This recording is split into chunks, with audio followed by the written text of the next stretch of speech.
नए साल के दूसरे दिन मुख्यमंत्री शिवराज सिंह चौहान ने मंत्रियों और अधिकारियों के साथ एक बैठक की। सीएम हाउस में हुई इस बैठक में सीएम ने साल 2023 के रोड मैप को रखा। करीब 2 घंटे हुई बैठक में कई महत्वपूर्ण विषयों पर चर्चा हुई।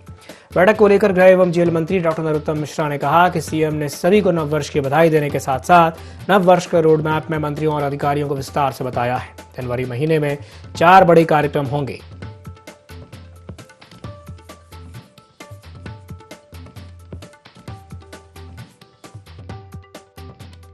महत्वपूर्ण निर्णय थे। माननीय मुख्यमंत्री जी ने नव वर्ष की बधाई देने के साथ नव वर्ष का रोडमैप भी सम्मानित मंत्रियों को, सीएस को, सभी पीएस, कलेक्टर्स, कमिश्नर्स को आज विस्तार से बताया है। उपलब्धियों के बारे में भी उन्होंने जो इन 3.5 साल की उपलब्धियां होंगी,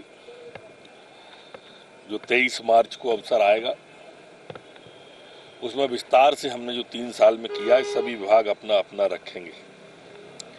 मीडिया के माध्यम से, सोशल मीडिया के माध्यम से वैभवशाली, गौरवशाली और समृद्ध भारत के लिए समृद्ध मध्य प्रदेश बनाने की दिशा में जो किया है वो बताएंगे। अर्जेंट काम और इम्पोर्टेंट काम दोनों को विभाजित करें। अर्जेंट से मतलब कभी कभी जैसे कोरोना आया, अर्जेंट काम था, बाकी काम रोकना पड़े। इम्पोर्टेंट काम जो हम करते हैं वो अब जनवरी मास के ही 4 प्रमुख काम हैं, जिसमें हमारे मध्य प्रदेश की छवि ग्लोबल स्तर पर बनेगी।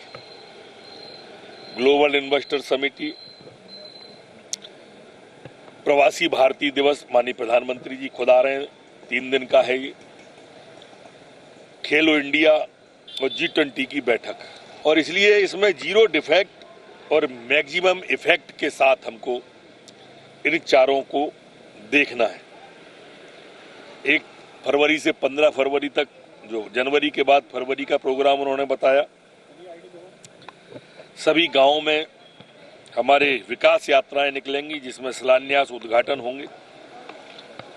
26 जनवरी को भी अब ये कोई कर्मकांड बन के न रह जाए। 26 जनवरी, इसमें जन की भागीदारी, गण की भागीदारी तंत्र के अंदर ये सब जन भागीदारी से 26 जनवरी इस बार अच्छा करेंगे। 5 फरवरी को संत रविदास जयंती है और अपने अनुसूचित जनजाति के भाइयों के जीवन बदलने वाले फैसले इस दिन लिए जाएंगे। मार्च का मैंने आपको 23 मार्च तक का बताया ही था। इसी तरह से 6 अप्रैल से 30 अप्रैल तक एक अभियान और चलेगा, जो मुख्यमंत्री जन सुविधा अभियान है, उस तरह का।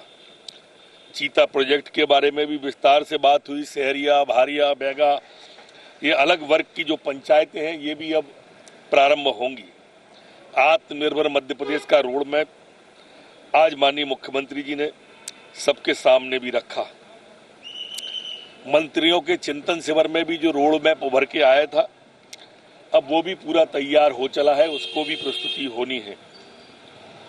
और इसलिए आज मुख्यमंत्री जी ने कहा कि हितग्राही मूलक योजनाएं जो होती हैं, ये हितग्राही मूलक योजनाओं का समय पर भुगतान सुनिश्चित हो जाए।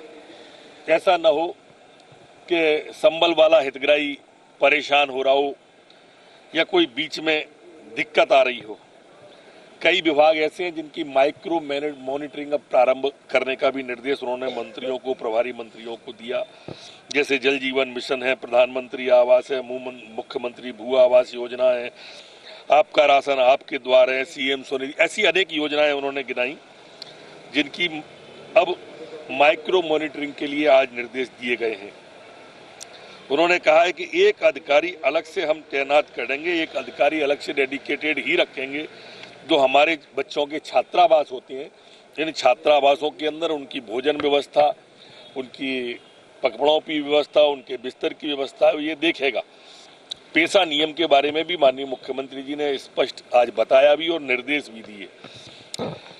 लाभार्थियों से फीडबैक लेने का भी एक सिस्टम के लिए सभी प्रमुख सचिवों को, सम्मानित मंत्रियों को कहा गया है कि जो लाभार्थी लोग हैं, अपने विभाग से प्रतिदिन 10-5 फोन लगना चाहिए और फीडबैक लेना चाहिए कि ठीक समय पे ठीक तरीके से पहुंच रही है, कोई दिक्कत तो नहीं आ रहा है। जो अच्छे काम हो उनका प्रचार प्रसार अच्छा हो, ये भी उन्होंने कहा है। जैसे 2 विभागों के अंदर अगर कोई विवाद है तो नोट शीट अकेली नहीं लिखेंगे, सीधे एक साथ एसीएस के साथ या सीएस के ध्यान में डाल के तत्काल बैठना चाहिए। 1,14,000 जो भर्तियां निकाली हैं राज्य सरकार ने, उनकी भर्तियां सभी 15 अगस्त तक हो जाएं, ये माननीय मुख्यमंत्री जी ने कहा है।